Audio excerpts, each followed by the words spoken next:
नमस्कार, मैं Amrendra Tiwari all time public India पर आप सभी का स्वागत करता हूं। दोस्तों, झारखंड सरकार के महत्वपूर्ण फैसले का डेली अपडेट लेकर आपके समक्ष उपस्थित हूं। सबसे पहले आज बात करेंगे प्रखंड कोविड टास्क फोर्स जो बनाने का निर्णय झारखंड की सरकार ने लिया है। साथ में सबसे इंपॉर्टेंट चीज कि जब ग्रामीण क्षेत्रों में स्वास्थ्य इंफ्रास्ट्रक्चर की बात होती है तो कहीं ना कहीं पूरे भारत से बड़े ही एक तरीके से गंदी रिपोर्ट निकलकर सामने आती है। सरकार का ज्यादातर फोकस शहरों की तरफ रहता है, शहरों की सुख सुविधाओं को लेकर।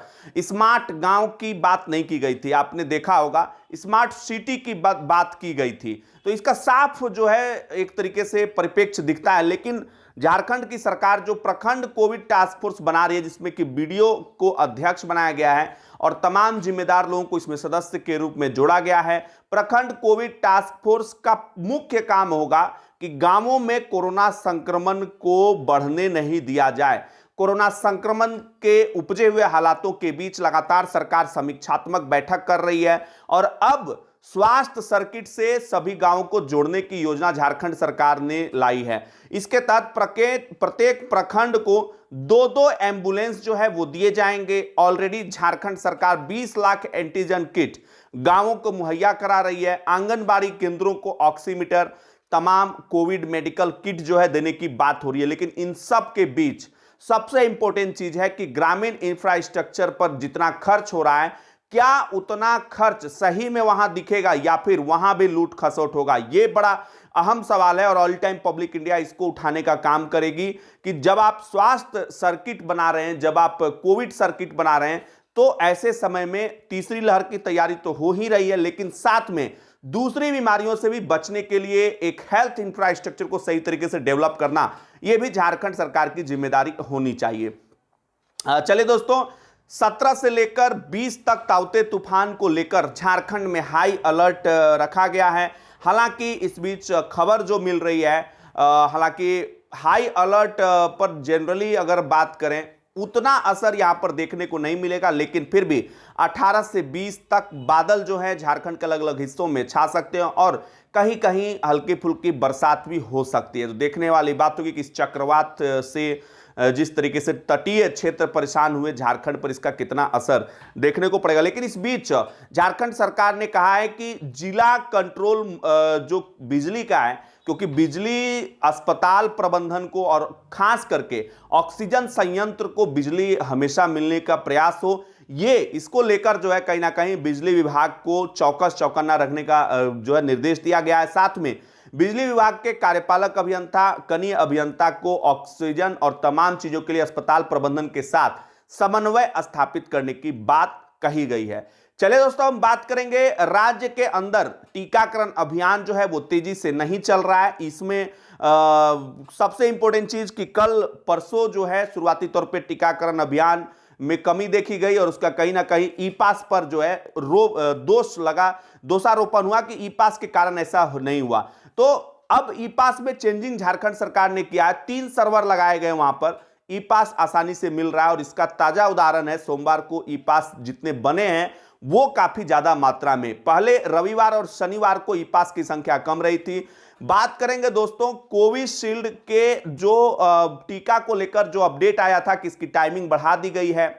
उन लोगों ने जिन्होंने 13 तारीख से पहले रजिस्टर कराया है, उसको केंद्र सरकार की तरफ से कहा गया है कि उनको टीका जो है उसी समय पर मिलेगा, यानी कि पहले के जो उनको शेड्यूल है उसी समय पर टीकाकरण उनका होगा। कहीं ना कहीं यह एक अच्छा फैसला है, क्योंकि बहुत सारे कंफ्यूजन्स क्रिएट हो रहे थे। तो 13 मई से पहले अगर आपने रजिस्टर कराया कोविशील्ड की दूसरी डोज को लेकर तो आप परेशान ना हो, टीकाकरण कर्मी आपको मना नहीं करेंगे, आप टीकाकरण केंद्र पर जाएं और टीका लें।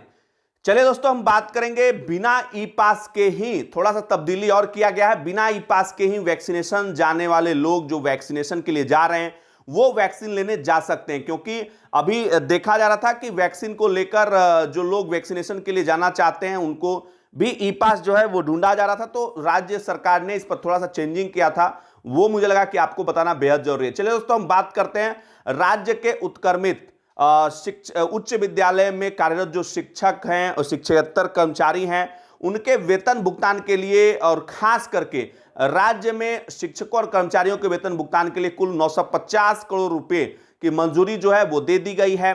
वेतन भुगतान, हालांकि बहुत सारी चीजें इसमें आ रही थी। अभी आपने देखा ये जो पूरा 21-22 के सत्र के लिए इन पैसों को भुगतान के लिए जो है मंजूरी दे दी गई है और राजकीय प्रस्वीकृत मदरसा और राजकीय सहायता प्राप्त प्रस्वीकृत संस्कृत विद्यालयों के शिक्षकों के भी वेतन की मंजूरी दे दी गई है। तो ये बहुत बड़ा अपडेट है और ऑल टाइम पब्लिक इंडिया आगे भी इस तरह के अपडेट्स जो है आपके बीच लेकर आती रहेगी। हमने इससे पहले जब शिक्षक और शिक्षकेतर कर्मचारियों को वेतन नहीं दिया जा रहा था, उस समय हमने जो है आवाज उठाई थी ऑल टाइम पब्लिक इंडिया ने और कहा था कि इनको वेतन में लेट आखिर क्यों हो रहा है।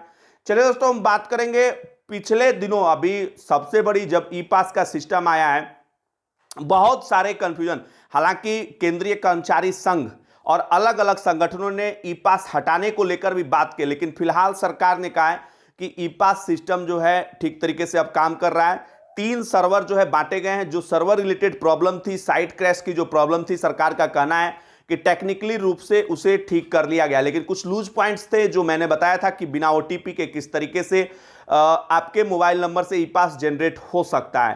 तो ये कुछ समस्याएं हैं और ये बिल्कुल जेन्युइन समस्या है, लेकिन इस बीच एक नई समस्या भी देखने को मिल रही है कि जिन शिक्षकों को ई पास बनवाना है, शिक्षक जो स्कूलों में जा रहे हैं उनके लिए जो है कहीं ना कहीं समस्या नहीं होगी। लेकिन अब चूंकि स्कूल के अलावे भी जो शिक्षक दूसरे कार्यों पर हैं, मान लीजिए कि 10th क्लास के लिए जो और काम जो शिक्षकों को दिया जा रहा है उसके लिए उसमें शिक्षक का ऑप्शन नहीं आ रहा है, तो फिर शिक्षक संघ ने कहा है कि भाई या तो ई पास से मुक्त रखें या फिर इसमें जो है ऑप्शन तत्काल उपलब्ध कराया जाए।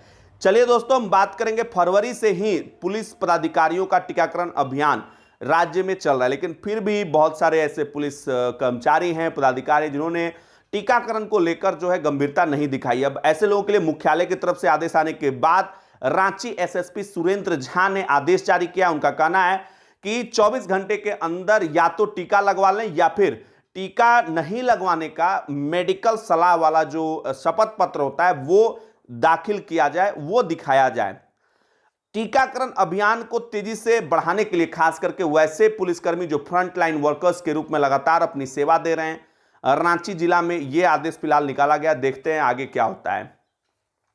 चलिए दोस्तों, कोरोना है और उसमें राज्य के अंदर मौतें भी हुई, खास करके इस साल ज्यादा मौतें हुई। अगर पिछले साल की तुलना की बात करें तो 247 दिनों में पिछले साल जितनी मौतें नहीं हुई थी, सिर्फ मई महीने में उससे ज्यादा मौतें हुई।